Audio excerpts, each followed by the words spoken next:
Hello, ladies and gentlemen, and welcome back to another installment of the Lenko Show, or the place to go for all things health and performance related. Today, I am inviting on an old-time friend of mine from back at university, and we are going to be talking all about endurance. So we're going to be going deep into the world of endurance. We're going to be discussing his current training expeditions in the world of triathlon and what it takes to perform to a high level there, how he's managing to balance his training, get his nutrition right, and obviously all the fun things that come along with being a triathlete. And obviously it's very long, and anything endurance based is quite high in terms of demands for time in training. So we'll be digging deep into all those things, and we will find out as much as we possibly can about the man himself. It is Tom Wasley. Tom, welcome to the show. I must say this is actually a bit of a mini milestone, episode number 25. So it's our quarter century, which is more than most of England's batsmen managed to get in the last test match, for anyone that does follow cricket quite closely. But anyway, welcome to the show. How are you doing? Thank you very much. Pleasure to be here. Thank you very much for the invite. No, it's very good to have you on. I know that when we were talking in the lead up to this, you were saying that Friday is your long training day. So we're recording this on a Friday. So what have you been up to training wise today? Yeah, so I'm quite lucky in that, at least my work at the moment are trialing a 4-day week. So I have a Friday to be a professional athlete for the day. So typically it's a long bike ride of some kind, getting longer throughout the springtime, and then followed immediately by a short run. So obviously doing triathlon, it's not just important to be able to swim and then cycle and then run, but being able to run after you have ridden a bike for a period of time, whether that's 20 miles or 112 miles, is an art in itself. So it's one of those days which is, I guess, useful just for a bit of adaptation, getting used to those longer days in the saddle and a bit of a run off the bike. What are your long days like at the minute? Are they how much time are you talking?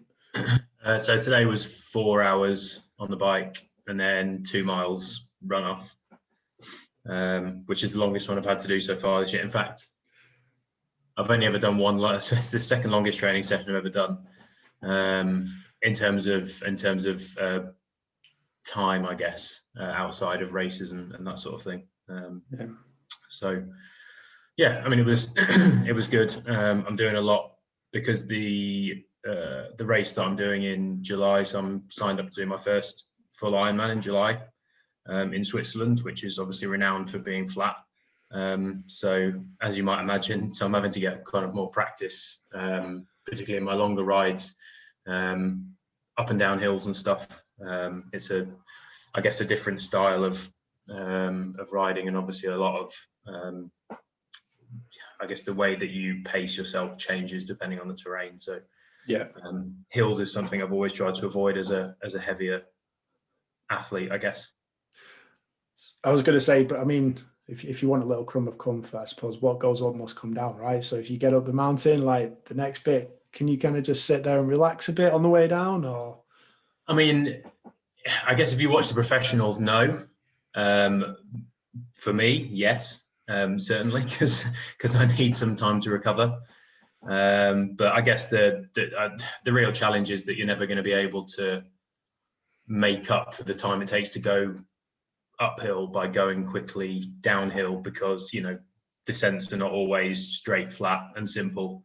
You have to think about corners. You have to obviously get down that descent in one piece, and have to in some cases you have to be quite a skilled kind of bike handler as well, I guess, to be able to do that. So it's not all about as much speed as you can on the way down. Although that would be fun. you don't want to go down the mountain too quickly, do you? Well, no. And it depends on your conditions as well. If you're hitting 40 plus miles an hour on a wet descent, it gets pretty hairy. So yeah. So when did you say that? Is that in July? Yeah, so beginning of July. Yeah. And what's the likelihood of that? I really don't want to kind of dampen any spirits or what's the likelihood of that? obviously I signed up for it almost a year to the day, kind of a year before should have been racing it. So obviously when I booked it in July last year, as with everyone, I think with the wheel thought we'd be through this by then. So I didn't really have any hesitation in booking it. Now I look at it, it's kind of on the borderline. It depends on what a lot of races are, not just based on what, Ironman as a company, for example, want to do, one of a number of companies who run large events like that. But it's also related to kind of the local community, local government, all that sort of thing, who make the decision as to whether they think it's safe that, thousands of people descend on one town or one city over a weekend for a race like that. So it's, there's lots more, I guess, behind those decisions than I care to mention. So it's hopefully it'll go ahead. I'm hoping that travel wouldn't be too much of an issue, regardless of where we are through vaccines at that point in time. But yeah, all we can do is wait and see. And if it gets postponed to later in the year, then that's fine. If it gets postponed to next year, then the goal's just moved 1 year further backwards, and I can find potentially some races in the UK that I can do where I don't need to travel there. I suppose I think that's speaking to quite a few people who've got things in the calendar in terms of races and challenges, and I've got a couple in myself that it's not a case of it has to happen on that day. I think, do you have to develop that mindset of, well, it'll happen when it happens, we'll deal with it when it comes to it, and I think not getting too hung up on that particular date? I think it's really difficult. If you're able to do that, it's a really good thing to be able to do, given the situation we're all in at the moment with so much uncertainty around things. I think you would be setting yourself up for potential disappointment if you were so fixed on that date. I understand it's difficult because there are a few of my teammates, for example, who had races booked in for April, May, June time. And a lot of those have already been pushed back, particularly the ones in April and May have been pushed back already because of COVID. So they've already had to move their goalposts. But something like an Ironman, for example, takes a lot of planning in terms of your preparation. So the periodization that goes into your training obviously typically prepares you for a date, 6, 7, 8 months in advance. So to then, luckily there are some very good, knowledgeable coaches out there who can help manage, a change in date or whatever, given what's going on at the moment. But still, it's obviously a blow when those things happen. But everyone recognises that safety is the number one priority, and we'll get back to racing at some point. It's just a case of when. Yeah, I suppose when it is, because it'll be an amateur event will there be pros mixed in there as well? Yeah. So, when you've got an event like that, although you've got a bunch of really fit people in great shape, then you like you've said, it's a big event that there's more people around you that you've got to account for that aren't necessarily participating, and they might be traveling to watch or whatever. So you've got. Yeah, there's a huge crop of. Those races are run because volunteers, help set things up, help hand out, nutrition and hydration and stuff. Do a lot of timing. There's all sorts of stuff that's done as part of volunteers, and the local community support that. You think about people traveling from all over the world, the accommodation required, all the transport to get there. It's not just the 3,000-4,000 athletes that participate in something like that, but it's probably 4 or 5 times bigger, if not more. Yeah. So yeah, and no, you're right in terms of pros being there as well. It's, I think, often a bit of a tangent, but that's one of the things that, having understood a bit more of the sport 2 or 3 years ago, that really appealed to me, is that you can, regardless of how good you are, you can be competitive, and because you can either be competitive with yourself. I want to get better, I want to improve my best time, or there's lots of opportunities to target improvement in training. But the other side of it is that it's one of the only sports that I'm aware of where you have amateur championships and qualification for world championships as well. So you have pro athletes who typically start out as age group athletes, and work up to gain pro licenses through being very successful in as amateur racers. I guess much in the same way that you would in boxing, I suppose, where amateur boxers can then choose to turn pro, and that happens a lot with triathletes as well. But they then have a set of age groups. So roughly every 5 years, you change age group, and then you race against other people in your age group. So you're in, what would be considered I guess, a fair kind of grouping to be competing against. And in Ironman races anyway, you can then, if you do well in your age group, win your age group, become second, place third, you can actually be invited to the World Championships to race against the best other amateurs from around the world in different age groups. So it's really inclusive, and I think that's one of the things that really appealed to me. Yeah, I was going to say, where do you currently stack in that order? Oh yeah, a long way off. I have, whether they're outrageously optimistic aspirations, one day. I really enjoy the sport. I like the training. I like the structure of the training. So I don't want it to be a flash in the pan sort of thing that I do for a bit, and then when I've done it, I stop. I was always cautious about ever doing a full Ironman, because I was like, it's way too far. I wouldn't want to do that. It sounds like a lot of effort. I was going to say, could you just remind everyone listening of the distances actually involved and associated? Okay, so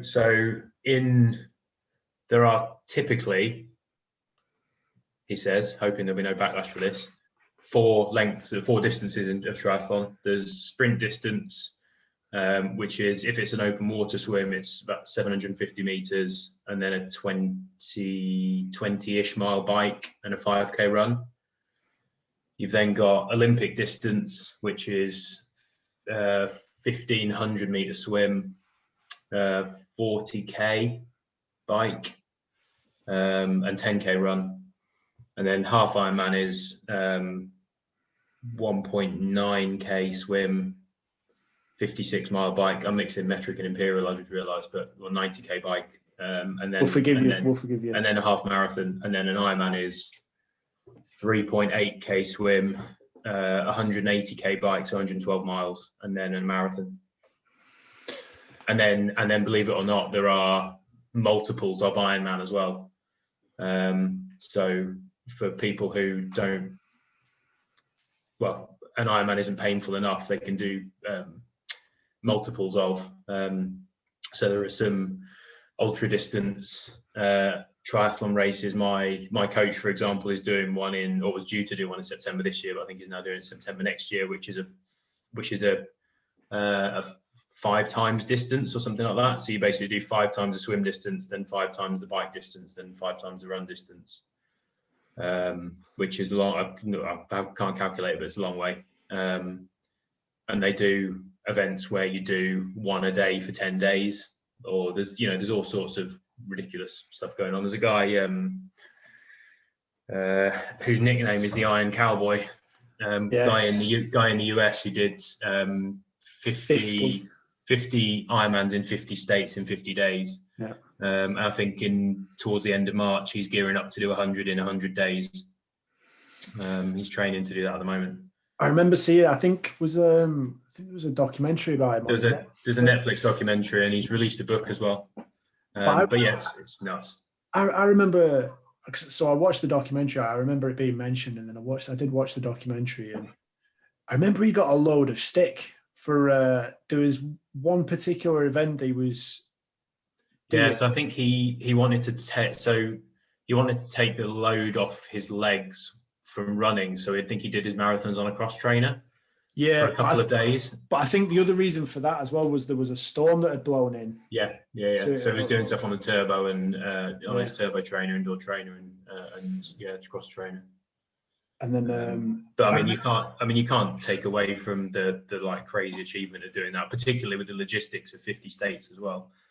I think that makes it, just takes it to another level, doesn't it? Yeah, it's unbelievable, isn't it? And then I think towards the end of it, mean, I would have probably been done after the first one, but towards the end of it, I know he was falling asleep on his bike and coming off, crashing, like falling asleep in the water while swimming and things like that. I mean, it's just an insane mentality. I mean, it's easy to empathise with like falling asleep in lectures after a night out, isn't it? But not necessarily falling asleep while you're doing 20 miles an hour on a bike is a bit more difficult to imagine. Being so tired that happens. It's a bit more painful waking up as well, isn't it? Yeah, I would imagine so. Yeah. So I was going to ask you, what initially attracted you to doing triathlons and doing more endurance-based sport and getting into that?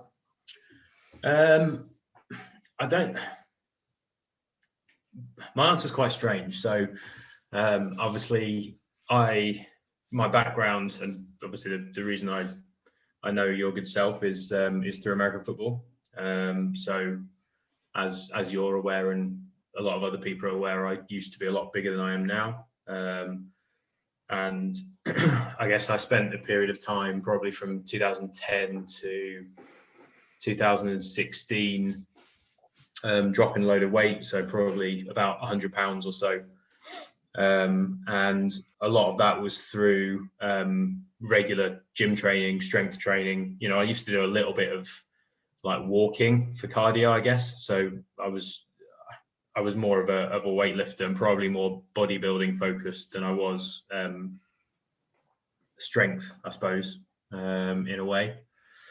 And I lost a family member in 2016, and by way of trying to raise money, because it was to cancer, by way of trying to raise money, I thought, you know, I'll do something athletic, but I'll do something that's completely out of my comfort zone. So I signed up for the Great North Run. And I did what a lot of people do when they sign up for a running thing, and went online, found a training plan, like a Bupa training plan or whatever it was, online, which I followed for, I think it was a 12-week plan. I probably followed it for 9 weeks, and then stopped. I can't remember why I stopped, but did the run and hated every second of it. It was really not a lot of fun at all. I'm going to be perfectly honest.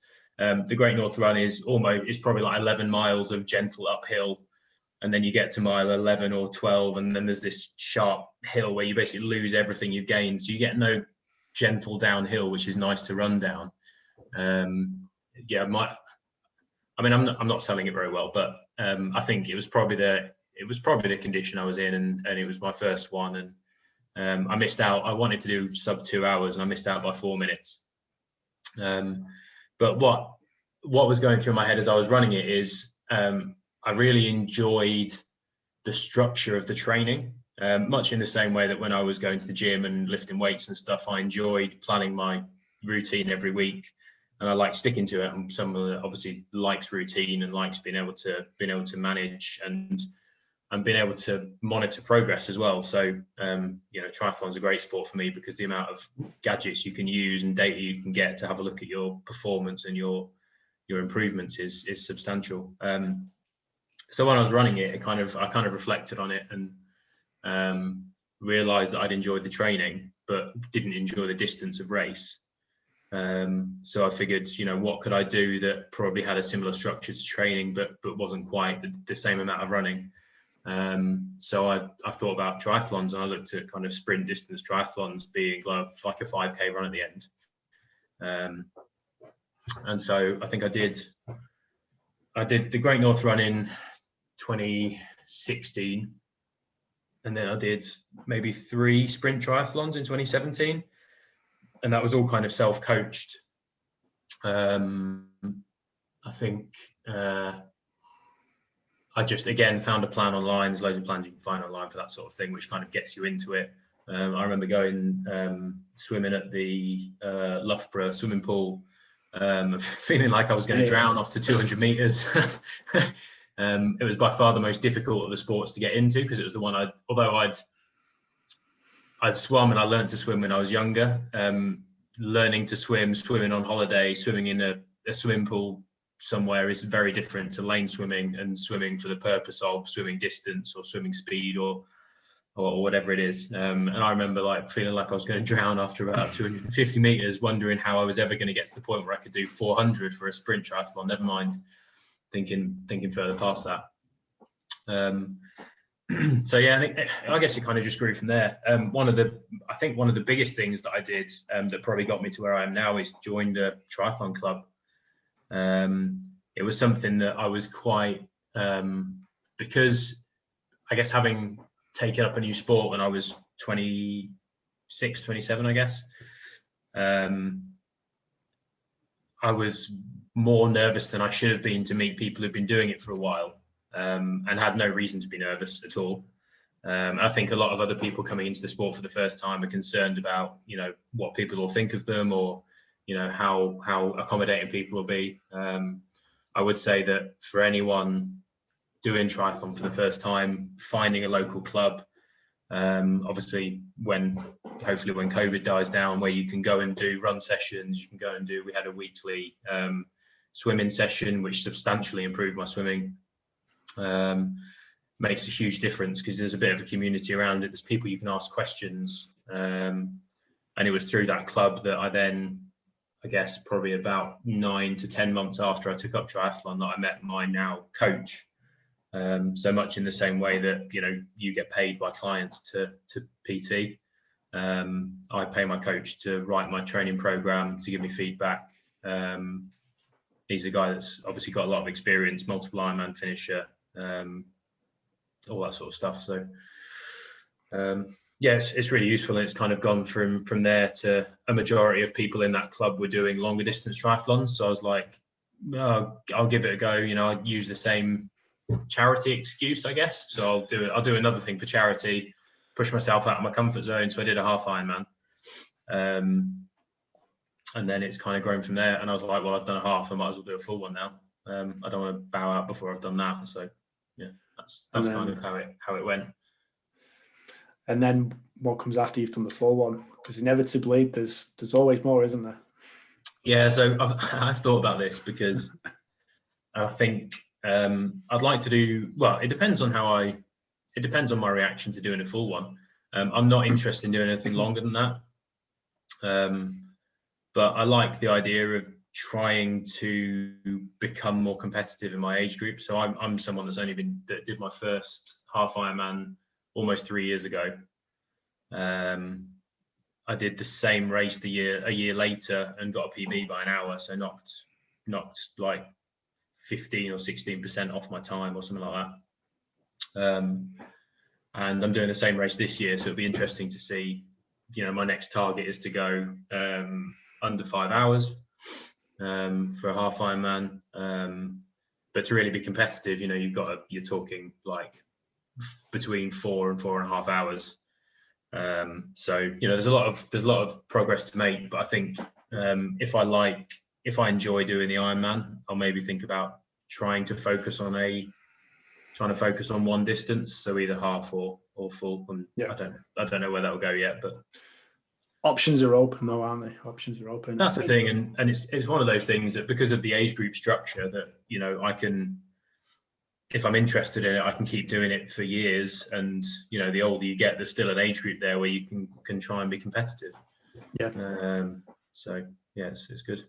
I was going to say, I was just thinking back to there were a couple of key things that you said there in terms of, number one, join a club. You've got to put yourself in that environment, haven't you, where other people are doing it. You surround yourself with other people that are working towards the same thing. You pick up on key habits, key behaviors, like tactics, little strategies, little tips. Yeah. And ultimately you're surrounded by people that are going to push you.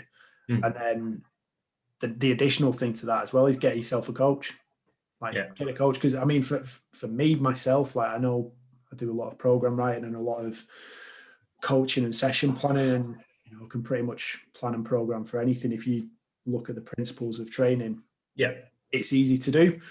But do I do my own programs? Do I enjoy them? Do I, balls? I absolutely hate them. Sometimes the best excuse for a training session, when someone goes, well, why are you doing that? You just go, well, coach says so. This is the thing, right? It's a massive accountability thing. And I've found exactly the same thing. So it's so much easier it's almost an additional motivating factor, isn't it? if you've written your program, you can convince yourself that I don't have to do that today. I could do it tomorrow, or I could get rid of that today and I could do this other session tomorrow or Friday or Saturday instead or whatever. Yeah, you know, But you've got the flexibility to think around your own problems that you've created for yourself. If someone's written it for you, you have to give them an excuse as to why you can't do it. Yeah. And I would rather do it than try and give an excuse to someone. Yeah. I mean, no matter what you do, I mean, whenever anyone talks to me about like getting into running or getting into some kind of endurance sport, the first thing I say to them is, you know, regardless of how nervous you are about it, book a race. You know, it doesn't matter what distance it is. You know, if you're new to running, plan to go to, you know, again, after COVID, plan to go to a park run or book into a 10K. You know, you can pay like 10 quid to enter a local 10K somewhere. But having a goal to aim for, I've always found has made me not only enjoy my training more because I know there's a focus on something, but it's made me feel more accountable for everything that I do.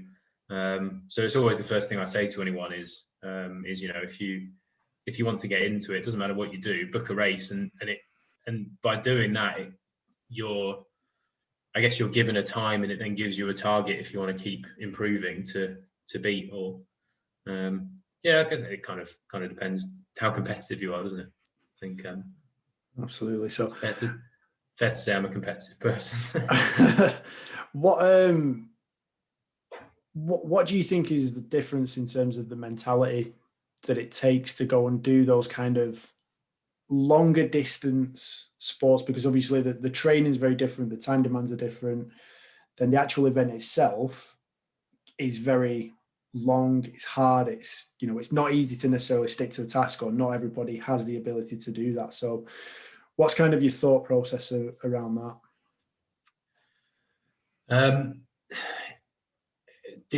think the longer the event gets, the more mental strength is critical. But it's not necessarily mental strength. It's coping mechanisms, I guess. So I'm not going to sit here and say that running a 5K is less painful than running a marathon, because having run on occasion, I get asked to run a fast 5K to kind of gauge where my speed training's at as part of and I would rather run a half marathon than I would run a 5K, a fast 5K, because it's hell for like 18 minutes. I hate it. I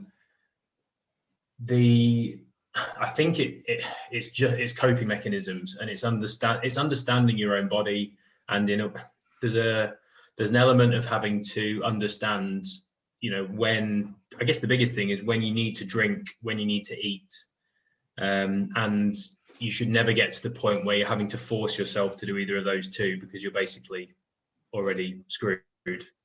You need to ensure that you've got enough, or that you're replenishing energy stores. You need to make sure that you never get dehydrated. I mean, there's a lot of studies around about, you know, just 1 to 2% dehydration can have a drastic impact on performance. So there's a lot more to think about from that respect. I guess in terms of the mental side of doing something that long, like I say, coping tactics are the things that I kind of employ and find really useful. I try and, rather than focusing on the big picture, try and break things down into small chunks. So, you know, typically I like doing lapped races where, you know, you do a run leg that's got 3 laps to it, for example, because you can tick things off in your head. You can tell yourself, you know, when you pass just hypothetically, when you pass the clock tower for the first time, you can say, I've got to go past that 2 more times and then I'm done. And you go past it the second time, and all of a sudden you get a boost of energy because you know you've only got to go past it 1 more time. And it's all, and I found that's the best way to cope with working at longer distances. Yeah, you've got a concept as to how far is actually left, don't you? Whereas, so I know, like, when I've gone out on a few runs and a few little training runs and things like that, if it's a new route, you don't really know how far you are from home. You don't know how far it's going to be to the end. Like, it's just completely unplanned. It's just like off into the wilderness. And that's actually harder work than when you know what the distance is, and you know your landmarks along the way. So I think familiarity in it, you know, that's something that we see quite a lot in sports science testing anyway, isn't it? The more familiar you are with a test, the more comfortable you are with it. Yeah. And I think, and even something as simple as looking at your watch, you know, when you're doing a 10-mile run, looking at your watch and it says 5 miles, all of a sudden you're like, oh, we're over halfway. Great. It's almost all downhill from here, if that makes sense. It's it sounds weird, but I certainly find that really, really useful to just be able to tick things off and go, right, I'm a quarter of the way in, I'm a third of the way in, oh, I'm half the way in, that's great. We've got less than half to go. And it certainly helped a lot, because, you know, you get, for example, if you take the half Ironman leg of the half marathon leg of a half Ironman, you get halfway through that and you go, actually, I feel okay. Let's keep pushing. Let's get a bit more nutrition in, get a bit more fluid in, and kind of off you go. And it gives you that boost that you really need to kind of finish things off. And I think you can kind of see that in, I think if you were to look at the split times for like the last mile of a race like that, I would be fairly comfortable in putting money on the fact that probably 60 to 70% of people are going to run the last mile quicker than they did any other mile of that race. Yeah.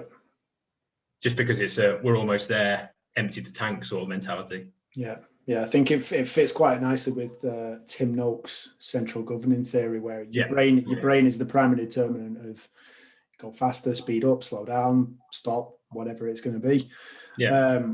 The fueling, hydration aspect. Well, I'll go into that a little bit more with you now, because the furthest event I'd ever entered in has only ever been a 5K run. Yeah.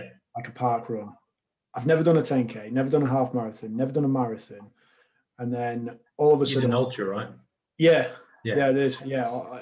And that the training for that was one training run of 7 miles in my barefoot running shoes, which absolutely hammered my calves. Yeah. And that was about 10 days before the event. So, I mean, I turned up on race day, and I mean, I suppose you'll know what it looks like when you've got a bunch of people hanging around that do the sport all the time. You know, you've got these bandy leg tall people that are really good rangy runners. Yeah. And then you've got me that's kind of like a little bit more squat, stout, just wide, just like 95 kilos rocking up. And I think I had a word with myself. I was just like, look, the only way that I'm not going to finish this is if, you know, I get dehydrated and someone pulls me out. So I ended up actually starting that race with a full rucksack. Bear in mind, everyone else has just literally got a Camelback or like a little water ball. I had a full rucksack with about 4 Lucozades, 2 boxes of Jaffa cakes, like 4 bottles of water, and just. But if you go back to what your aim was in that race versus the others, the people, you know, the mountain goats who you described earlier, I guess, who are like, you know, the guys that you're doing an ultra, the guys that look like rangy runners, they are taking the minimum weight of stuff that allows them to keep going to get to the end, aren't they? Whereas if you look at your aim from that race, it was to finish the race and survive. Exactly. How long was it? Just out of interest? It was 50K. It was just over 50K. Okay. It was a smidge over that. So it was a baby ultra. It was, probably but it's still an ultra. Anything over a marathon is an ultra, isn't it? I mean, don't get me wrong. I was perfectly happy with that. I wasn't very good the next day or the next few days, actually. So one of the key things with, I think, endurance training that I've looked into as well is that, you know, because of the sheer volume of it and the prolonged stimulus of stress, the more likely you are to develop an upper respiratory tract infection or just any sort of cold or flu or illness, or much more likely to be exposed to it. Like, what's that been like through your training? Is that anything that's kind of you've come across, or you've felt like you've been hammered by a session? And like, I think again, this fits into your periodization quite nicely. Like, you must have to manage that with down days, rest days, recovery days, and kind of plan. Yeah. So I completely get what you mean, and in fact, it's quite well known, and there's a lot of talk about, when you get close to a race, when you're, probably typically 3 weeks out from a race, your training probably peaks. 2 to 3 weeks. It depends on kind of what level of athlete you are, but there's a lot of talk about being really careful at that moment in time, because that's when your immune system's most compromised.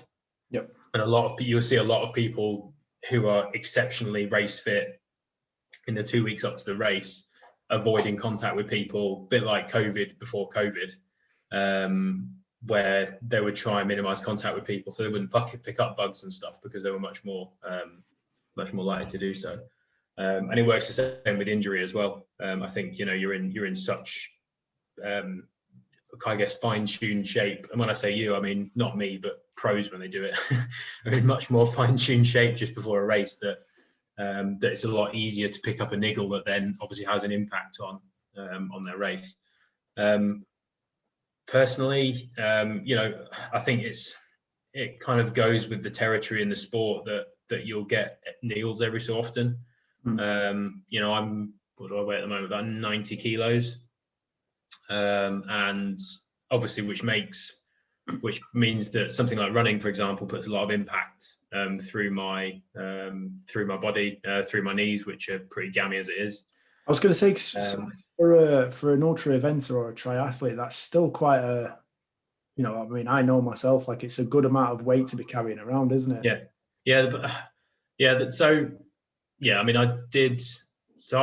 I weigh about just under 200 pounds, like about a pound under. I think when I did my first half iron distance race, I think I weighed about 220. So like year on year, my weight is dropping. My race weight is dropping by about half a stone, or 7 or 8 pounds ish.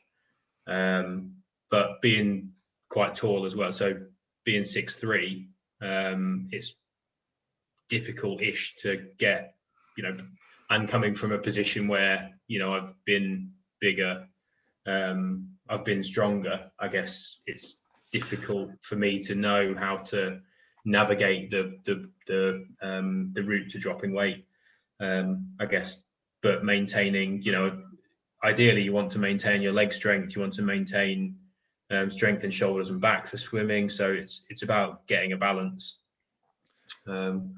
So by gradually seeing a change year on year, I'm hoping that I maintain the strength where I need it, and lose it elsewhere. It's difficult to gauge. There's no blueprint for something like that, because as you're well aware, everyone's so individual that things have to be tailored, and you have to trial stuff to figure out what works best for you. And I guess I've just had probably 11 years, close to 11 years of understanding how my body works, how it reacts to certain foods, how it reacts to certain training, all that sort of stuff, which helps me a little bit, but still by no means kind of gives me the answer.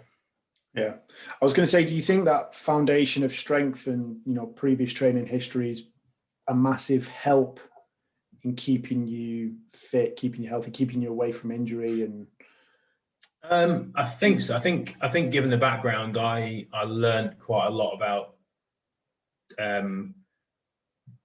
how to get the proper nutrients into my body that work. So through a lot of dieting, I kind of understand, and reading and all sorts of stuff that I did when I was losing weight and strength training, I kind of understand how my body reacts to certain foods anyway. I think I would say that's a key factor for any athlete as well, isn't it? Like, I think, even with a coach, you have to understand what's going on in your body, so you can either help relay that information to a coach, or you can then go and make, informed decisions about how you need to react to the way you feel, to the way you've just trained, to the way you slept. There's so many variables that are in play that, I think it does help if you're a more mindful athlete and you're aware of what's actually going on with your body, doesn't it? Yeah, no, absolutely. Yeah, I think just back to what you were saying before about strength. I forgot the question for a minute, but I've got it again now. I forget the questions all the time. On the strength question, it's interesting because I do notice that my having played American football, having done a lot of weightlifting, high weight, low rep sort of stuff. It's interesting to see how that now impacts the training that I do now. So I'm quite efficient when it comes to recovery from intervals. So my training block that I'm doing at the moment, I'm doing strength work. Well, contextual, I guess, strength work for both run and bike. So I've got one session a week, which is hill sprints. I've got one session a week, which is high gear, high power work. So you're kind of grinding the pedals over at a low cadence, which helps you build leg strength essentially for climbing hills and stuff. And I've noticed that my ability to recover from, probably 30-second to a minute intervals is better than my ability to recover from longer periods of training, or from kind of block training, like my ride today, for example. I know it's difficult to compare 1 minute to 4 hours, but you notice the rate of recovery from short high intensity bursts is good, and I think that comes from a lot of historically doing that as part of my sporting background. And have you had any injuries? Nothing that I haven't been able to manage, or I know I see when I need to a really good physio who's great with that sort of stuff. So I do, as part of my normal training regime at the moment anyway, I train 6 days a week. Obviously I can't go to a pool. So those 6 days are split 3 run, 3 bike, or I guess 3 run, 2 bike, and 1 bike and run. Does that make sense? Yep. And then on weekdays, typically, or the days when I do shorter sessions, so Monday to Thursday and Saturday, I then either do a strength and conditioning session alongside that, which is typically core, and then compound movements, some explosive movements and plyometric work, some balance work, some vanity work, just because you can. And I also even if you're running in an Ironman or an ultra vest, you still got to get the biceps out. Well, this is the thing, right? You've got to wear Lycra, so you can't look terrible when you're running around an Ironman course, can you? Absolutely not. And then swim. There's as much as you can do for swimming at the moment. So I've got, people might have seen, you can get like bands, latex bands for doing swim stroke practices and kind of activation exercises for shoulders and back and that sort of stuff. So I do that 2 to 3 times a week as well. And then my physio's given me, I've previously had a load of prehab stuff to do as part of recovering from a few niggles that I've had in the past. So I've had things like the one I've been told I have more often than not is weak glutes, which causes like problems all the way down my legs. So I think it's a result of some of the knee ops that I've had and that sort of stuff. And lower back have all historically been issues that I have. So I have exercises that I can do, that I probably do at least twice a week to help activate those areas and stay as injury free as I can, and foam rolling and stretching and stuff. So it's quite a lot, but if I'm going to sit in front of the TV for an hour or 2 hours a night or whatever, I might as well do a bit of foam rolling and stuff at the same time. Absolutely, that's a really good way to incorporate it and fit it in. And it's something that came up when I was talking to Sam Ruddock about his training. Obviously, prepping for hopefully what will be Tokyo 2021. At this rate, it might be 22, 23, who knows?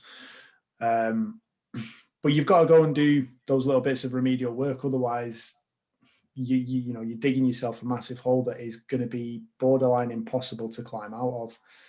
And I don't think I've ever come across any runner, any cyclist, any swimmer, certainly, any particular individual who has amazing glutes that you just go, well, you don't really need to do anything. Like, ultimately, it's, the key muscle that's going to help you stand up. Yeah. So if you want to be able to run, if you want to be able to sprint, if you want to be able to do anything, you've got to work on them and help stabilize your hip, low back, knee, just support the whole body. So, so is that pretty much every day, more or less, just going through those self-care routines? And how long would that take you? Like, I know you say you do it while you're watching TV, so it could. So foam roll and stretch is typically 20 minutes. So it's not substantial. It's more stretching the large muscle groups, I guess, that I would typically use. So hamstrings, quads, calves, glutes, shoulders and back stuff. So that would be if a longer session would be half an hour, a shorter session would be 15 minutes. I do yoga on occasion, and I've actually found that really, as weird as that sounds, really useful for particularly for things like hip flexors. So I go through periods where I can feel my hip flexors are tight, particularly having been doing a lot of working from home. I have a sit-stand desk, but still end up sitting at it a lot naturally. So doing a bit of yoga has kind of helped with my hip flexibility a bit. Yeah.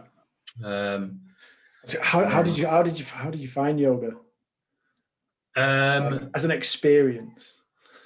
I really hated. I couldn't control my breathing at all. So I've done it on my own in the living room, on a yoga mat, watching a YouTube video, which is a lot easier because there's no one else, and this is again, there's no one there to judge you, and you can't judge yourself against other people. I've also done yoga sessions as part of the Tri Club, because they had a weekly yoga session which targeted kind of exercises and positions that would help triathletes specifically because of the types of exercise and the pressures you put on your body.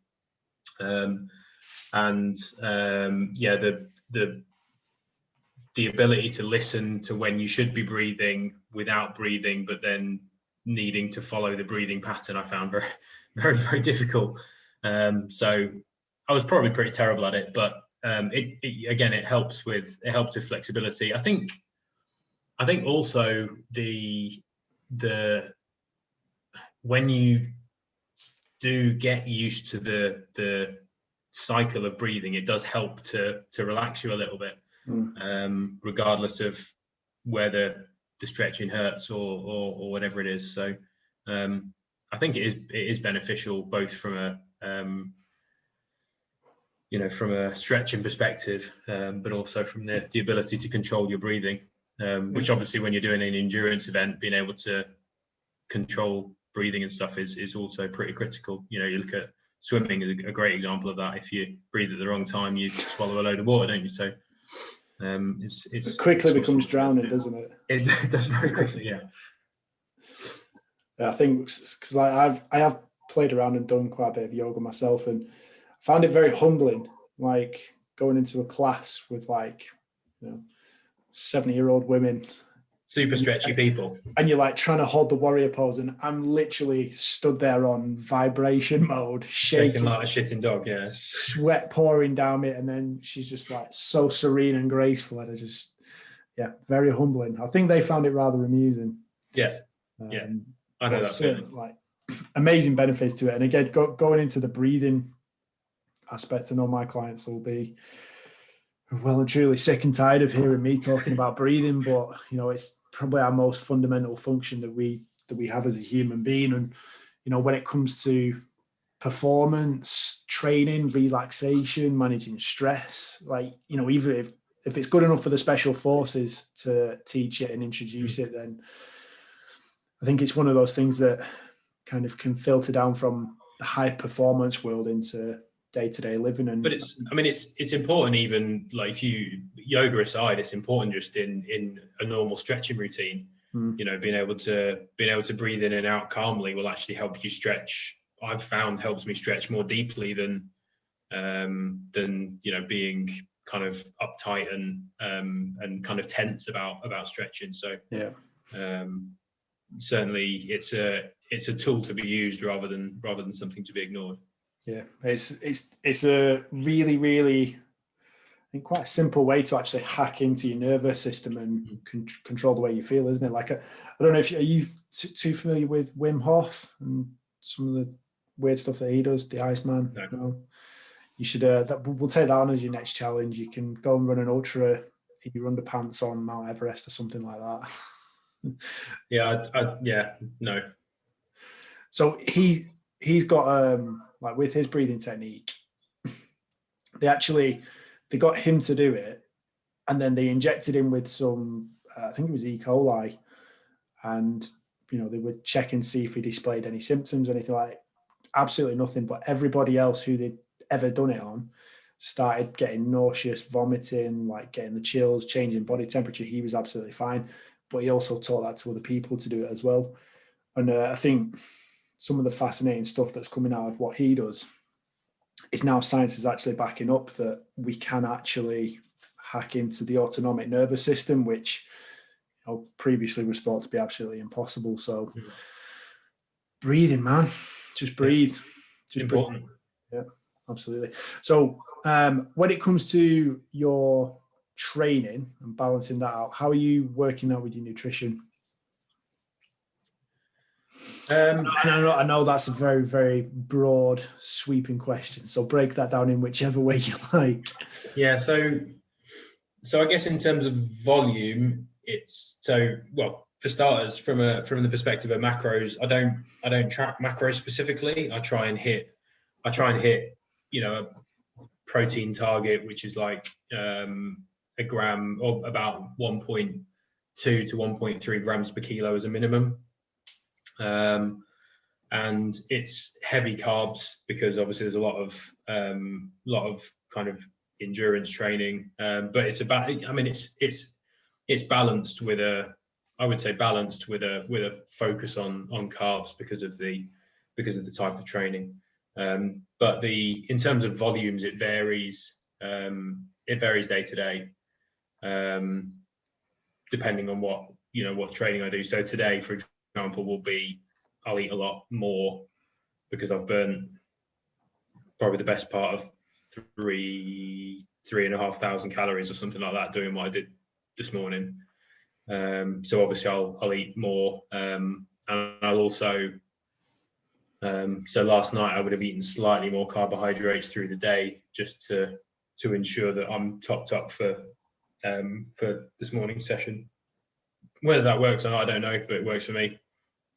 I'll try and eat or take some protein and carbohydrate in within 30 minutes of a workout, and then typically, and that might be a large meal, or it might just be a shake and a banana or some chocolate milk or something like that, within 30 minutes of a workout, and then have a meal within at least 2 hours. Or sometimes that'll just be, if I'm the big benefit of working from home is that I can do 2 sessions a day. I don't have to drive anywhere or whatever. So typically I'll eat my lunch straight after the training session before I go back to work again.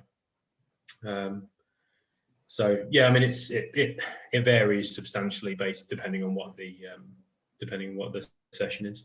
Like if and do you have rest days broken into that as well, and does it vary much on days? Yeah, so I have rest days once a week. So Sunday is typically rest day, and then my training blocks are 4-week blocks. So 3 weeks of training, 1 week kind of easier training. So let's say if my training plan ramps up, so let's say take hill sprints for example, I've been doing recently. My first week was 10 sets of 20-second hill sprints. This week was 10 sets of 30-second. which was horrible. So I hate to think that next week's going to be 10 sets of 40. I really hope it's not, but we'll see what my coach gives me. And then maybe rest week might be, 4 reps or something like that. So it's just, maybe 40% of the load, 40% of the intense parts of the block as part of that rest week. And then the focus of the sessions changes to something else. So, typically if you're an off-season plan for something like an Ironman will look a bit like you will improve your strength work earlier on in your pre-season, I guess. Yeah. So you'll focus on, intensity for a short period of time, and slowly that will get longer. You'll focus on training at different powers at different heart rates for different periods of time, different power output on the bike, for example. And then slowly you build more endurance and length and duration to your training as you get into the summer. So you build a foundation of strength, and then you teach yourself to do it for a longer period of time. Yep. I think that's always the key to everything in life. You've got to have a good foundation of strength, because that's what enables you to do everything else off the back of it. And I guess the funny thing is, and I think it's people's interpretation of strength that perhaps is slightly wrong, because people, if you hear the word strength, you think about someone squatting 300 kilos, don't you? You don't necessarily think about, someone doing the Tour de France, who can hold the guy that won the Tour de France last year. I can't remember what his name was, but I think the last stage was a time trial, and the power that he held for 40 minutes in that time trial is outrageous. Something like, for people that know cycling, they'll know that holding something above 400 watts or so for 40 minutes is ludicrous. For those that don't, they don't. But the amount of strength you have to be able to do that is obscene. So just because you see a Tour de France cyclist and they look stick thin, kind of don't assume that there's no strength there either. I've got the Tour de France winner for you as well, from Slovenia. Yeah. No doubt I'm absolutely going to completely butcher his name. Tadej Pogačar. Yeah. I believe. That might be a completely horrendous pronunciation for. No, I think that's seems okay to me. Yeah, oh, that's all right. Thank you. Yeah, I mean, that I think that's something that's kind of coming through in the endurance-based sports now as well, like especially with the ultra stuff, or the ultra plus events, if you like, if they're all in a category on their own. I think, coming to my mind, a perfect example of that to begin with was Ross Edgley when he did his swim around Great Britain, and he went and saw a load of swim coaches and specialists in that area, and they were like, "Look, you'll never do it. You're not a swimmer." Have you read The Art of Resilience? I have indeed. Yeah, so this is where this is going, isn't it? So I listened to this. I finished listening to it about a week ago, and he goes into a huge amount of this and the creation of strength to create a resilient body. Yeah. So I've started trialing a few things that he mentioned in that to see if it makes a difference.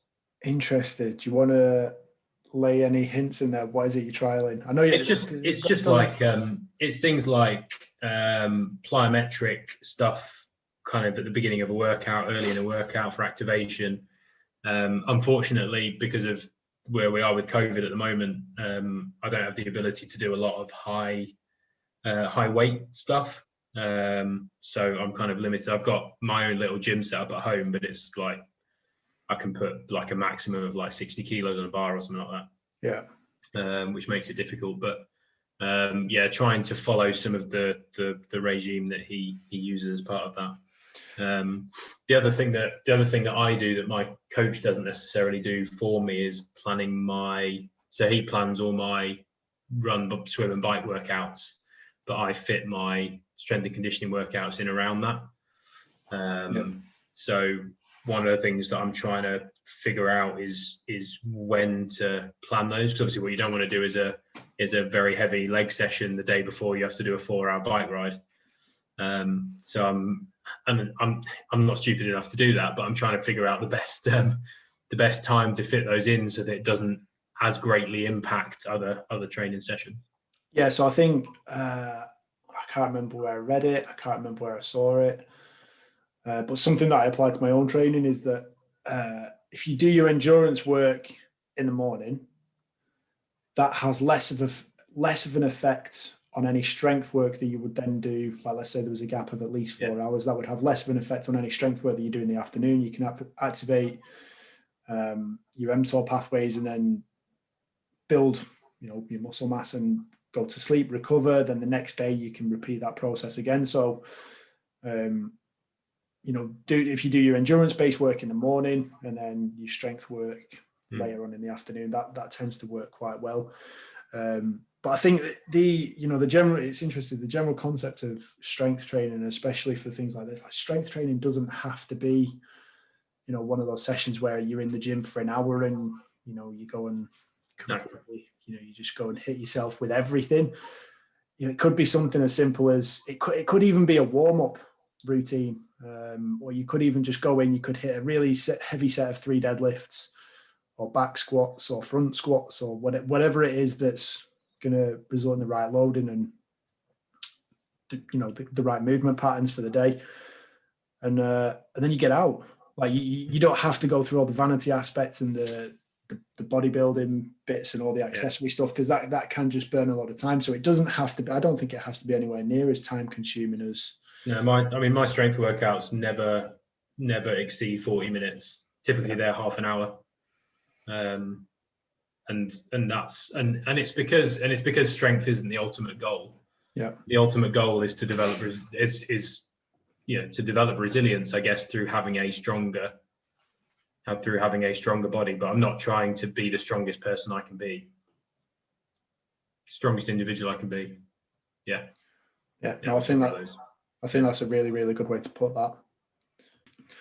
So I think obviously, when we talk about endurance sports, like strength's obviously a fundamental factor, but I don't know whether people have it in their head that the word endurance just means long period of time, slow speed. But when you look at like a lot of the higher level and the top endurance athletes and what they're putting out, they would probably beat most people. Like Eliud Kipchoge comes to mind in his 2-hour marathon pace. Like if you just put a treadmill up to 21 kilometers an hour and try and hop on that, I don't think there's actually too many people that would be able to keep up with that for 20 seconds. I've thought about a lot about that in the past, because I do in times per mile, but I do my intervals like 400, 800 meter intervals that I have to do, sometimes mile intervals, and they're typically at 5-minute 30 to 5-minute 40 mile pace. Yeah, that's about right. And he did an entire marathon in a quicker pace than I do my 400 meter intervals, which is, it's just unbelievable. But you think about, we talked earlier about mental strength. I mean, that it doesn't matter who you are, that's got to hurt. So to be able to push through that and to be able to, to keep yourself motivated and keep yourself moving when your legs are just screaming at you to stop, is just, it's incredible. And I think that's why it's important for, it doesn't matter how often you've been running for or whatever it is. If you want to go out and do something like that, anyone trying their hardest during a race is managing their own level of pain regardless of what pace they're running at.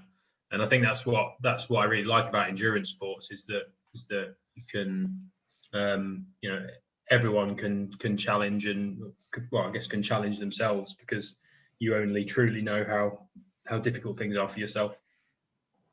And I think, obviously, I think the psychology aspect has a huge part to play in all of that. Because I know there's been quite a few studies in terms of, like exercise to music. Does that have an impact? And then one of my favorite ones is with Smiley Faces, where they ask cyclists to hold a certain wattage, or they did like a 20-minute time trial, and they just kept putting smiley faces, or they were like subliminally messaging them and exposing them to just smiley faces. And then another group would have like sad faces and things like, and there's a big difference in terms of how you frame it or what you see in terms of that level of positivity and the impact. There are other small things like that as well. So it's really interesting. I read a book about probably a year ago called Endure. Yes, Alex Hutchinson. Yeah. And he was talking in there about a lot of these tactics you can use to give yourself a boost. So they talk about, and something that Ross Edgley also talked about in The Art of Resilience, is just smiling has an impact on your performance. Regardless of whether you're enjoying it or not, actually smiling makes a difference. Even if it is just kind of like gritting your teeth and bearing it, like it's the same. Exactly. And like you say, there was the one around not even showing them pictures, but subliminally or flashing images of happy. It was like happy pictures or whatever it was, wasn't it? Versus negative pictures, and seeing the difference on performance. And the other one that I remember from Alex Hutchinson's book was just something as simple as like taking a sip of drink. Just the feeling of taking something in gives people a boost of energy, I guess, in a way. And so I guess that it's not just the hydration and the nutrition that you need when you're doing an endurance event, but actually the act of taking that boost has a short-term boost in performance. Yeah, even beyond that, I think there is some research on taking like a carbohydrate drink, just swilling it in your mouth, not actually even swallow it. I don't know why you would perform this as a test. Like, I just drink it. Do you know what I mean? Like swilling it in your mouth and then spitting it out has the same effect as just drinking it. Personally, just drink it. Do you know what I mean? Maybe you're on a calorie restrictive diet. You just want the effect of swilling it around in your mouth. I mean, I don't know, if you're burning like 3,500 calories like you have this morning, you probably should just drink the damn thing. Yeah. You know, blood from a stone kind of thing comes to mind. So anyway, while we're on that kind of topic, what's your race day nutrition like? How does that look? Because obviously you've got to continuously, for such a long period of time, keep yourself topped up and keep yourself. Yeah. So you typically, any training session over 90 minutes, I'll have some kind of nutrition during it, and that might be an energy gel, might be a bar, it might be something like that.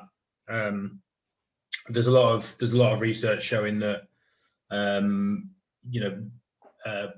athletes can absorb, so we can absorb about 60 grams of carbohydrate an hour, which we can use for energy. It's showing that people whose bodies are more efficient at absorbing carbs can potentially get up to 90 grams as an absolute maximum. Yeah. And that most energy gel companies, or most nutrition companies, will make I think it's the ratio of 2:1 glucose to fructose is the best for absorption. So a lot of the energy gels you'll see will be made of that ratio of different sugars to because of the way the human body absorbs that stuff. So typically when I'm racing, I'll try and get nutrient dense foods. You can obviously buy bars and stuff.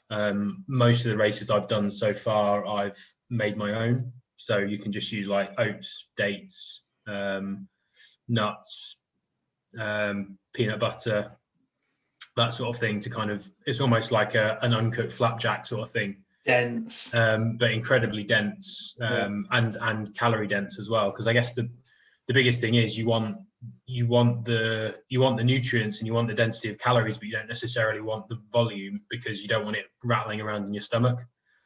And that's the big challenge. So first off, it's a challenge to learn to eat while you're exercising. It was quite a new thing when I first figured out I had to try and do it. It's obviously easier on the bike than it is running. And running, I've typically always tried energy gels, although more recently, because of doing the Ironman, and obviously I'm aiming to run the marathon at the end in under 4 hours. But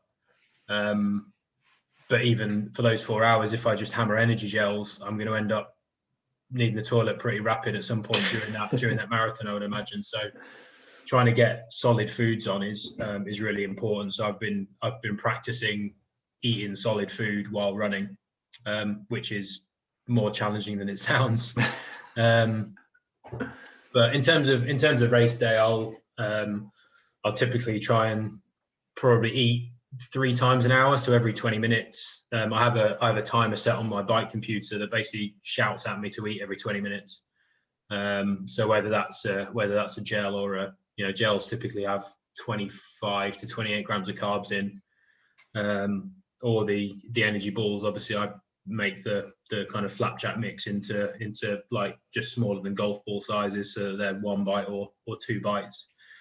And they're gone, and again they have the same, relatively speaking, the same amount of carbs in to try and hit that 60 to 90 gram per hour window. But yeah, I mean, a lot of it's based on feel as well. So if you get to the point where you've consumed a bit too much and you start to feel nauseous, you obviously have to back off a little bit. You may get to the point where you're flagging a bit on the run and you try and hammer a few energy gels, but often you want to try and maintain control, because typically once you've started to, it's very difficult to replenish energy if you're starting to feel the effects of not having energy or not having any, if that makes sense. And similarly with hydration, if you're feeling really, really thirsty, you're probably at a point where there's no matter how much you drink, you won't have the time to be able to absorb it. And obviously there's a danger that you, particularly in endurance events, of is it hypernatremia or whatever it is, where you can drink more water and essentially dilute the salts in your body or something. And if you're not really taking it, overhydrate. Yeah, that can be catastrophic, really. I think, was that something else that came up in Alex Hutchinson's book, Endure? Was he training for the Trail de Mont Blanc? I don't know. I can't remember. I'm trying to remember back to when I read it, but I think it was that one. And he was talking about, like, through these extreme, I think it's almost like 24-hour race over 100 miles through the Alps, really. Like, good luck, have fun. And he was saying, like, you can have, like, very extreme, vivid hallucinations, and you get exposed to severe energy depletion. And as soon as you get to that point, it is so hard to claw it back. So it's, the longer those races tend to go on, the more you kind of have to rest, recover, look after yourself, make sure you use energy sparingly. Obviously, if it's a slightly shorter distance, or it's one that you can manage quite comfortably. I mean, if 100 miles becomes comfortable for you, I think, Jesus, you're on another planet, really, aren't you? But do you know what I mean? I mean, there's a few ultra runners out there who where it is comfortable to do, but not necessarily at the pace they want to do it. Yeah. I mean, there was that guy, that American guy called Zach Bitter, who broke the 100-mile world record or something like that. I think it was, when was it? Like last March or last April. I think he did it in, I want to say like 11 hours, 17 minutes or something like that. So he basically ran 4 sub 2:45 marathons back to back or something like that. It's absolutely ridiculous. But yeah, I think there are people that can comfortably run 100 miles, and then there are people that, and then those same people then just, really kick it up a notch. There's a lot of really interesting documentaries about, on YouTube and that sort of stuff, about 100-mile races. So Western States 100 is like one of the biggest, I think it's the biggest 100-mile ultramarathon event in the world. And there's a few really interesting documentaries on YouTube about that.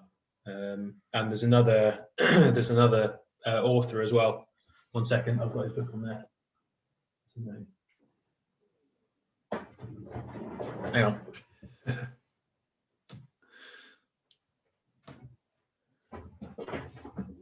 Christopher Mcdougall.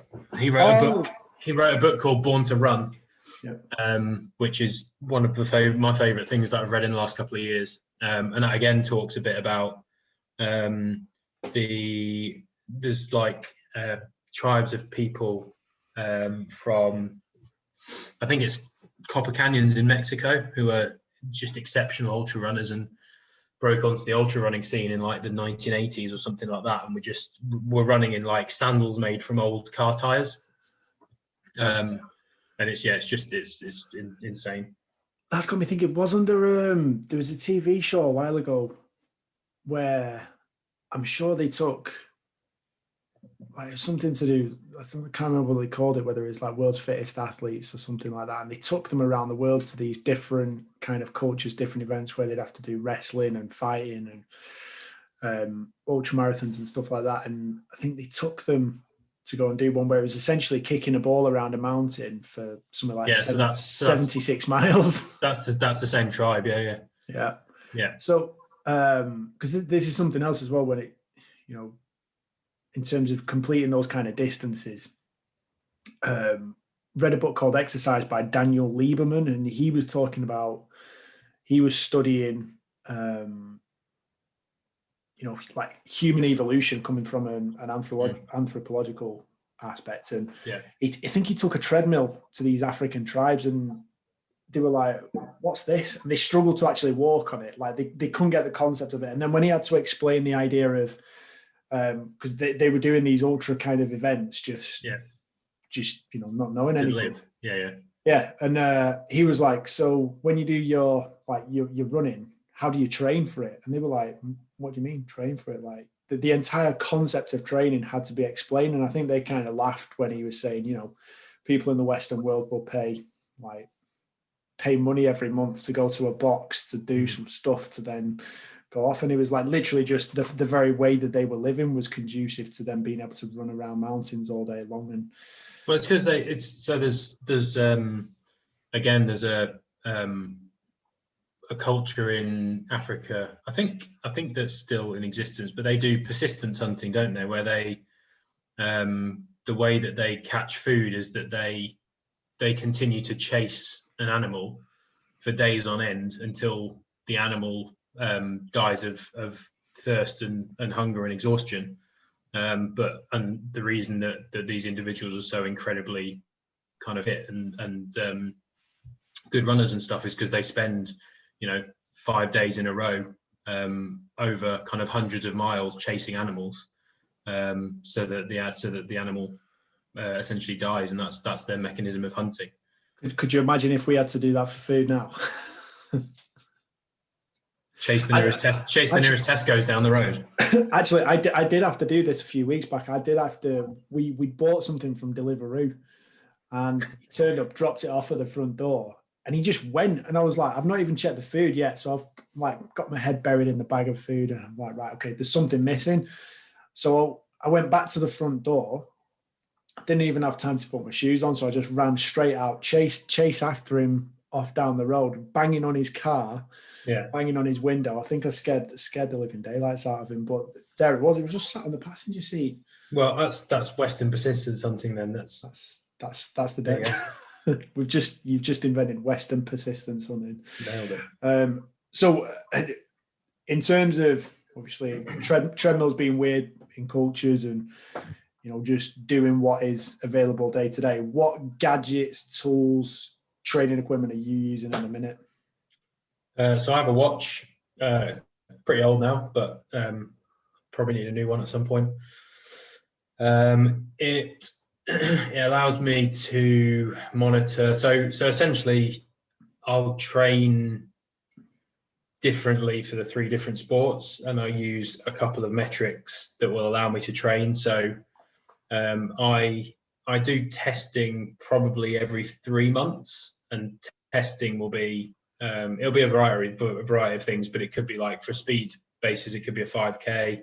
For bike, it'll be an FTP, so a functional threshold power test. So you basically do bit of a warm up and stuff, and then 20 minutes as hard as you can, as in like just empty the tank for 20 minutes. And it's the idea is that you take, I think it's 90% of whatever your average power output is for those 20 minutes is what you can theoretically sustain for an hour. and that's your functional threshold power. So all the interval work that I then do is then based on that power. So you have a range of power zones. I think zone 1 is just kind of active recovery. So it's just literally spinning your legs, but very little actual pedaling. You've then got zone 2, which is endurance. Zone 3, I think, is tempo. Zone 4 is lactate threshold. Is that where you're at there? Threshold, possibly threshold. Yeah. Zone 5 is VO2 max, and zone 6 is like kind of all out, kind of max effort intensity sort of thing. And they typically and typically your power zones will track against heart rate as well. So you'll be able to you can basically create equivalence between power zones and kind of different heart rate zones. So for example, when I started training on the bike, I was training in heart rate zones because I had a heart rate monitor, but I didn't have a power meter. Power meter is typically more expensive. So I now have I'd had for a while, but I've now got a new version of a indoor trainer that has a power meter integrated into it, so it allows me to monitor power and hit power output. For running, everything that I do will be based on pace. So when I do my testing, it'll tell my coach what pace is aligned to what heart rate zones, and then what paces he needs to set me to do work. So the kind of training I'll do is based on so there'll be max effort stuff, which is hill sprints, that sort of stuff typically will be max effort. There are then intervals which will be paced based on the data that he's taken through testing. So varying typically from, if training for a half Ironman, it was 400 and 800 meters. Typically training for an Ironman, it's gone up now. So most interval stuff that I do is between 1 kilometer and 1 mile. And then you do tempo work, which is speed endurance. So at a slightly higher pace than that. You'll then do like a run where you'll maintain that kind of high pace for anywhere from 3 to 6 or 7 miles as part of a block in your session, and it's just teaching your body to maintain that level of speed for a period of time. Yeah, that's something that's crucial. Like, you have to be able to, like you mentioned there, you have to learn to run at that speed and get kind of comfortable with it, so it's more natural, don't you? It's all so I think the biggest challenge, and it actually goes the same with any of the 3 disciplines in triathlon, is consistency and comfort as far as you can. So when you're swimming, when you get used to breathing and you can get in a rhythm, swimming feels really easy, and you feel yourself gliding through the pool.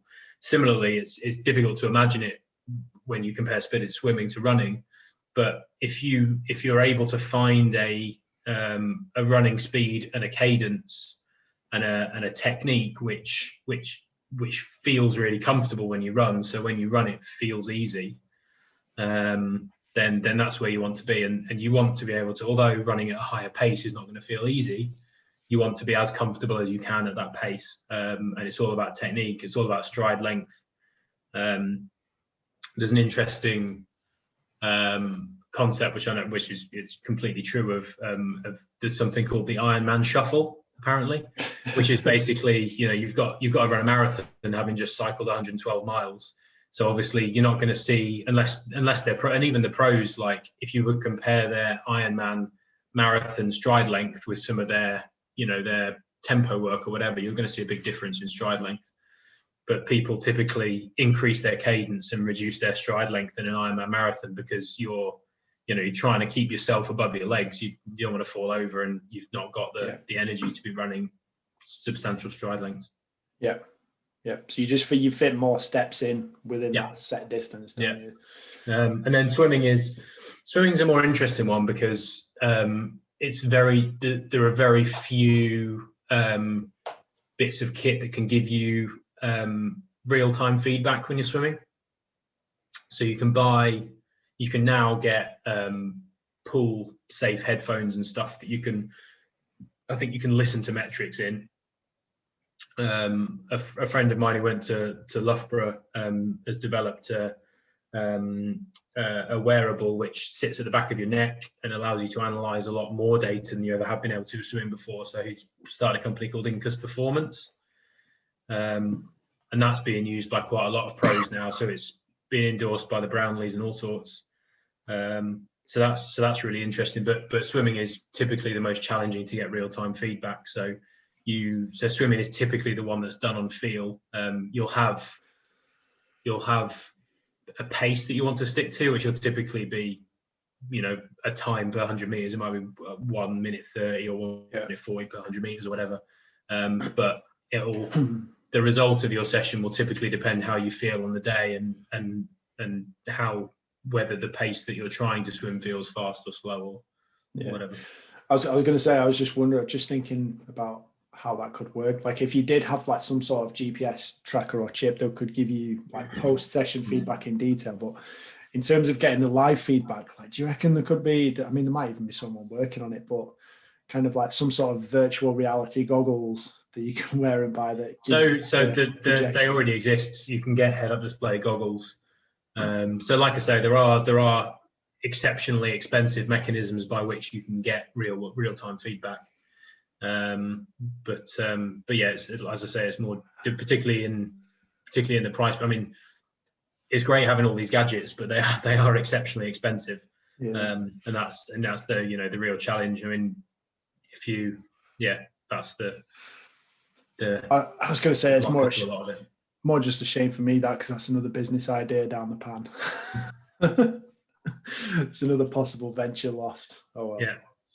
We could I'll sell it to China. They'll do it cheaper. Yeah. In terms of supplementation, like through your training or through even race day, like I know we've already touched a bit on race day nutrition and things like that, but are you taking any, I would say, legal performance enhancing supplements or things to help you either speed up recovery, get back on your training? So I use protein powder. Typically, that's not so much specifically focused at recovery, but it's just an additional boost of protein to my daily intake.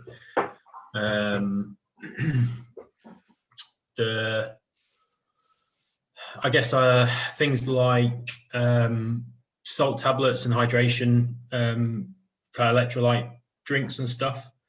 So not Lucozade as such, but where you can get salt tablets that you can put in water to help maintain your electrolyte levels within the body, that sort of stuff. Which of Himalayan salt? No, it's nothing that fancy. I don't think it's kind of in. So I trialed some products from a company called Precision Hydration, who try and, based on your own personal sweat rate, they can recommend products and regularity that you should take them on race day and before race day. So they would be selling me a lot. Yeah. So I used that in my last race and found them really useful. So that's what I'm sipping on now, just to follow in this morning. Oh, nice bottle as well. Yeah. So that's quite good. The other thing that I have tried kind of on and off over the last year is CBD. So the race team that I joined in April last year had an agreement, get a discount with a manufacturer of CBD based products in the US called iCore Labs. And so I've tried some of their kind of a daily CBD spray that you just put under on your tongue twice a day. And I think I certainly noticed the benefits of it. The big challenge is the cost associated with it. It's trying to everything that I do at the moment is trying to balance the value of it versus the cost of it. So it's something that's just that if I can get my hands on it for a reasonable price, then I would use it. I felt like I slept better. I felt like I recovered better. using those products. But I think it's 40 quid a month to get a daily dose of that, and there's stuff that I need 40 quid a month to spend on to be able to live, like food and that sort of stuff. So it's one of those things that I guess just has to be sacrificed for the bigger picture. Yeah. How do you put much emphasis on kind of reducing inflammation? Was that one of the benefits of the CBD spray as well? Yeah, I mean, so with my injury history and having 2 reconstructed knees, I try and put I guess being heavier, and there's more, there's a greater chance of me creating inflammation in my joints simply because I'm slightly heavier. I think that's about right anyway. I don't know if maybe I'm talking total rubbish, I don't know. But yeah, I was interested in that aspect of it. The other thing I did last year, I'd be interested to see your reaction to, is I tried a vegan diet for 5 or 6 months to see if that would work. And I was pleasantly surprised at my body's reaction to that. It probably took a couple of weeks to get used to it, in terms of your kind of digestive system and stuff, getting used to it. But I felt more energetic and kind of focused, I guess. But I also really enjoy the taste of meat. So I was going to say, is that why it made it quite challenging. So I mean, I guess I'm now in the position where I would say I have a plant-based diet, which doesn't mean that everything I eat is plants, but it means that probably 90% of what I eat is plants, and then there's a bit of dairy and a little bit of meat in the other 10%. If that makes sense. I mean, for me personally as well, I think that's probably the way that most people should go, just for quality health. Like, we obviously, in terms of sport performance, we know that building muscle mass is essential. Having and sustaining that muscle mass to be able to exert the power that we were talking about earlier, you need that. You can't, there's no way around that. And, if you are keeping your protein intake up, but then you are getting pretty much the majority of your nutrients outside of that from plant-based foods, and I mean, simply, and just not eating processed shit all the time. This is exactly what I think did it, because I've obviously started eating more meat, in that I eat it. I probably don't eat it daily, but probably 3 or 4 times a week.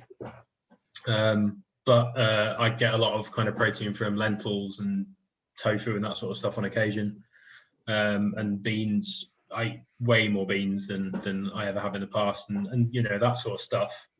And I find that I still feel the benefits that I felt while I was not eating meat, but simply because because my intake of nutrient dense foods is as high as it was when I was doing that diet. So I think it's just eating more veg and eating less crap, because if you're gonna stick to the diet, strictly, you physically can't eat the crap because it's got animal products in it. Yeah. Interestingly enough, just been through a situation where my girlfriend, she's had some blood work done this week, and she's got some results back from that, and it's just the cholesterol's a little bit high. So we've just been out today buying lots of healthy food, loads of good green vegetables, some plenty of oily fish, things that have got good quality fats as well. And she's been scared into action a little bit, to where she even had the gusto to turn around to me earlier and say, on a weekend, I think we should just make it a cheat meal and not a cheat weekend. And I looked at her as if, I was like, what do you mean by we? And she was like, okay, well, I'll just have one cheat meal and not a cheat weekend. It's funny because I've had exactly the same conversation with my girlfriend.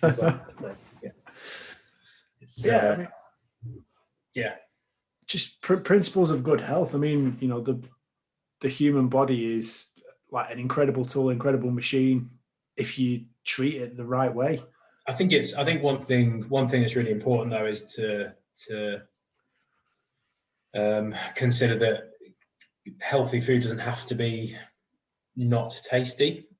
I think that's the impression that a lot of people perhaps get is, eating like a rabbit is the only way of being healthy, and it's not at all.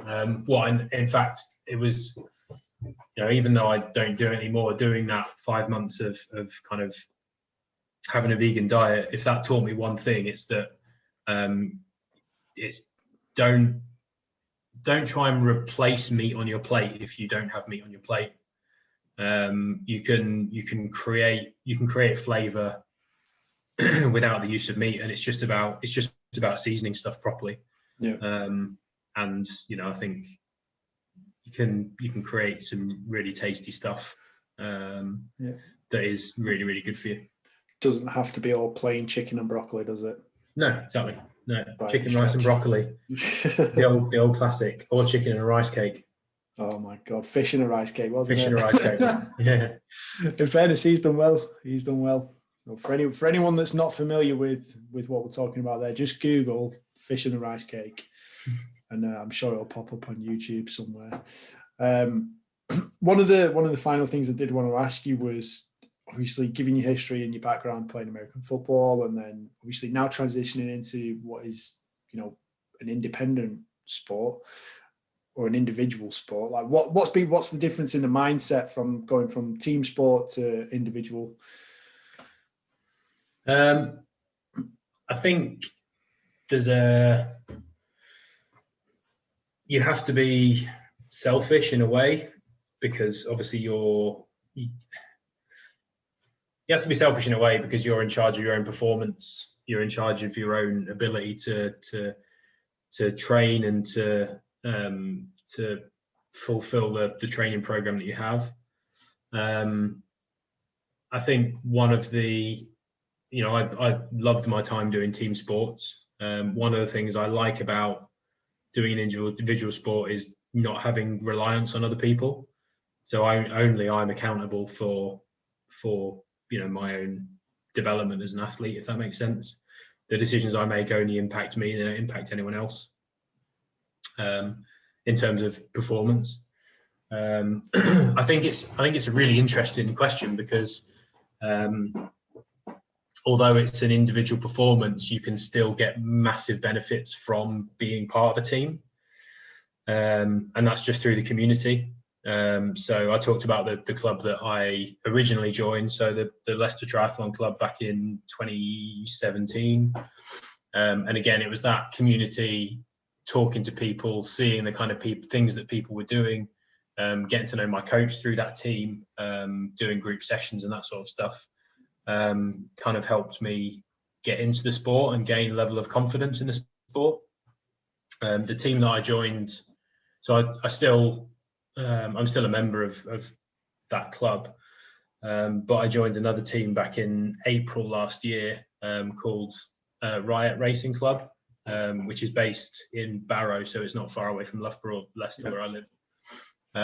And it was started a couple of years ago by an ex-pro Ironman athlete called Will Clark.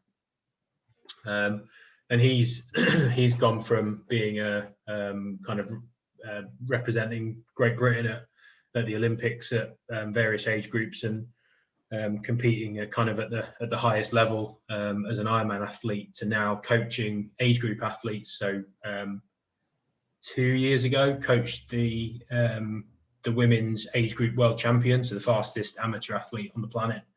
And she turned pro as a result of that. But there's now about 30 or 35 members of that racing club. A lot of them are coached by Will. I'm an affiliate member of that team. So I'm coached by someone who's not a coach for that team, but I pay a fee to be a member of that team. And we do, during COVID, it's been great because we can go on Zoom and do training sessions together. So everyone will kind of be suffering at the same time, using kind of virtual training tools. So there's a virtual cycling platform called Zwift, which people may or may not be familiar with. where you can hook your indoor trainer up to your laptop, and you can basically pedal around the virtual world. So you can go, there are like professional races and stuff on there and everything. So it's a really kind of really kind of vast system, but you can meet other people's avatars on there, so you can do the same training session as the entire team, cycling together on this virtual platform and talking and having a conversation on Zoom. So that kind of community thing's been really good. But a lot of those people are incredibly capable, high level athletes. I'm probably one of the weaker members of that team, but that's great for me because it motivates me, it gives me a reason to get better, it gives me something to compete for, which is I think what motivates me to do what I want to do. I want to be better, I guess. Yeah, I think that it's perfect, and I think if you find that you're the best in the room, you need to go and find another room, don't you? Yeah, that's it. And I think there's that comparison between the club that I first joined, which is really good for community and good for getting involved, and everyone there wants to and enjoys the sport and enjoys each other's company. You get all that in the other team, plus the level of kind of competition and drive and motivation is really high, and that's been really, particularly through everything that's happened with COVID, the ability to kind of meet those people, chat with those people, and there are still people part of the team that I've never met or spoken to, but you kind of follow, if you're on Strava, you might see that they've done this like 80-mile ride or, whatever they've done, and you can, it just provides a bit of a boost of motivation. So it's really interesting. I mean, where would we be without Zoom right now? On Microsoft Teams or Skype or something, I would imagine. No, Microsoft Teams is terrible. I've done a few things on there and I very much disliked it. So Microsoft Teams, you're getting a vote down. there goes your free Teams license. Yeah, I don't use it anyway. It's fine. I love Zoom. Zoom will keep me. In terms of advice for anyone that is either considering getting into triathlon training, not myself, but anybody that's thinking about it, anyone that's, because I think, talk about COVID a lot at the minute, but people have actually had to become more consciously aware of their own health, their own fitness, their own standard of living. And obviously, I think endurance sports are a great way to do that. If you look, VO2 max is probably the number one predictor of longevity. Then you've got body composition comes into it. You've got tons of other factors in terms of vascular health. For anyone that is interested in taking the plunge and even giving it a try, or just, maybe they just enjoy swimming at the minute, but they want to extend beyond that, what would be your advice to them? Do it. How? Yeah, you gotta say other than that. Like other than being a Nike advert, like I would say ask people for advice. Whether that's me, you can send me an Instagram message or something if you want any advice or any help. What's your Instagram? Tom Was Try. I'll make sure I put it on the show notes as well. But yeah, ask for advice. There are triathlon clubs up and down the country. Almost everyone in those clubs is more than willing to talk to you, more than willing to, those clubs will want to meet you when that's allowed, and get to know you. So I would say the biggest thing is go out and ask for advice. Although I've talked a little bit about comparing myself to other people and using that as a motivational tool early on, don't think about that. Run your own race. That's the beauty of the sport, is that you can do it for yourself and you can compete with yourself. You don't have to compete with other people. You can do it simply for the enjoyment of doing a bit of running or being part of an event where you see kind of lots of other people trying to achieve the same thing you are. You go to any triathlon event, whether it's a sprint or whether it's an Ironman, and there'll be at least one person at every event, if not more, probably a couple of handsful of people who have never done a triathlon before. So there are people in exactly the same position that you are, taking that sport for the first time, taking that plunge and seeing if you like it. And if you don't, you don't have to keep going. It's a choice. Yeah. I think couple of key things there. Obviously, number one is just go and speak to people, find out about it. You don't have to do it; just go and speak to someone about it. And then I think the next bit is like comparing yourself to other people. Probably something that a lot of people naturally do if their kind of value to the world is attached to where they fit rather than knowing themselves. And personality type comes into it as well. So obviously you know, very competitive, love competing. You'll see someone off ahead of you and think, oh, I'm going to try and catch that fucker up. Yeah. For a lot of people, it can be demotivating, which is where you don't have to think about that. You can just go into your own shell, focus on your own times, your pacing, your own breathing, and how you're performing ultimately, and look at your own measurables. Swim, bike, and run your own race. Yeah, all day long. Yeah, I think that's some pretty top advice, that mate. Good. I'm glad I could be of help. I think that is a perfect note to end it on as well. So thank you very, very much for your time today. Hopefully it's been a great listen for everybody. And, no problem at all. Happy to be a part of it. It's been an absolute pleasure. Thanks for coming on. Great. Right then, ladies and gents, that concludes episode number 25 with Tom Wasley. Hopefully you've got some top-notch notes there that you can apply to either your own training, or maybe you were just fascinated by some of the stuff he had to say, and the kind of the whole aspect around endurance training and endurance events. And if this does motivate you to get started on maybe competing in a triathlon or signing up to an Ironman or whatever it might be, please let me know. I would actually be very, very grateful to hear about that kind of mini win. So let me know if you do feel encouraged or compelled to go and partake in such an undertaking. As always, please leave us a review. Let us know if you enjoyed the show, and we will keep on knocking them out and producing them. And until next time, that is it from me. Lenko out.